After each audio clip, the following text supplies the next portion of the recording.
ప్రజలందరూ బాగుండాలి. Start journey with smile. Be happy. వెంకటగిరిలోని రాణిపేటలో ఉన్న బాల సదన్లో సుమన్ ప్రజా దంత వైద్యశాల వైద్యులు చల్లా సుమన్ ఆధ్వర్యంలో విద్యార్థులకు అన్నదాన కార్యక్రమాన్ని నిర్వహించారు. నా తల్లి విమలమ్మ 12వ వర్ధంతిని పురస్కరించుకొని విద్యార్థులకు నా వంతు సేవా కార్యక్రమాన్ని నిర్వహించారు. వైద్యపరంగా నా వంతు సేవా కార్యక్రమాలను నిర్వహిస్తానని దంత వైద్యులు చల్లా సుమన్ అన్నారు. ఈ కార్యక్రమంలో వైద్యులు సుమన్ కుటుంబ సభ్యులతో పాటు విద్యార్థులు ఉన్నారు. మా అమ్మని నా దగ్గర లేదు, మా అమ్మ అనుకోకుండా ఇక్కడ ఉన్నట్టుగా ప్రతి సంవత్సరం కూడా నాకు మా అమ్మని మీ ద్వారా గుర్తించుకున్నందుకు మీకు చాలా ధన్యవాదాలు మేడం. నేను ఎవరు తెలుసు కదా మీకు. ముందుగా మీకు అందరికీ advance wish happy new year. అందరూ హ్యాపీగా తిన్నారా? ఐస్ క్రీమ్ తక్కువ వచ్చిందా? పాయసం ఎక్కువ వచ్చిందా? వచ్చేనా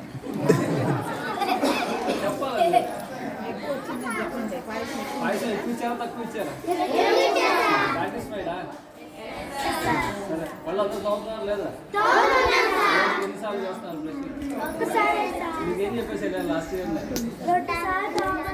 చెప్పాలా లేదా? కంపల్సరీ 2 టైమ్స్ చేయాలి. నిన్న ప్రతిసారి పళ్ళు బాగా నోరు పుక్కిలించాలి. మీకు ఏ దంత సమస్యలు ఉన్నా మేడం గారికి చెప్పండి. మన హాస్పిటల్కి వస్తే నేను ఫ్రీగా కూడా చెక్ చేసి ట్రీట్మెంట్స్ ఉన్నా కూడా చేసి పంపిస్తాను. ఓకేనా?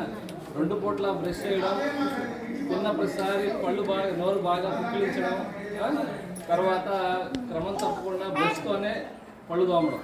ఓకేనా? ఇది ఖచ్చితంగా చేయండి. మీకు ఏదైనా ప్రాబ్లం ఉన్నా కూడా మేడం గారికి చెప్పి తప్పకుండా హాస్పిటల్కి ఒకసారి వచ్చి చెక్ చేయించుకోండి. ఓకేనా? ఈసారి తొందరలో ఒకసారి క్యాంప్ కూడా పెడదాం. ఇక్కడ క్యాంప్ పెట్టి మీకు అందరూ కూడా ఒకసారి చెక్ చేసి, సో ఎవరికైనా సిమెంట్ పెట్టాల్సిన, పళ్ళు క్లీన్ చేయాల్సిన, ఇంకేమైనా ప్లేస్ అవసరం కూడా ఈసారి ఇస్తాను ఖచ్చితంగా తొందరలో. ఓకేనా? సో అందరూ హ్యాపీగా ఫీల్ అయ్యారా?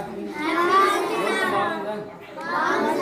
Thank you very much madam. ఒకసారి నాకు అవకాశం ఇచ్చినందుకు సదా నేను మీకు కృతజ్ఞుడిని. Thank you very much.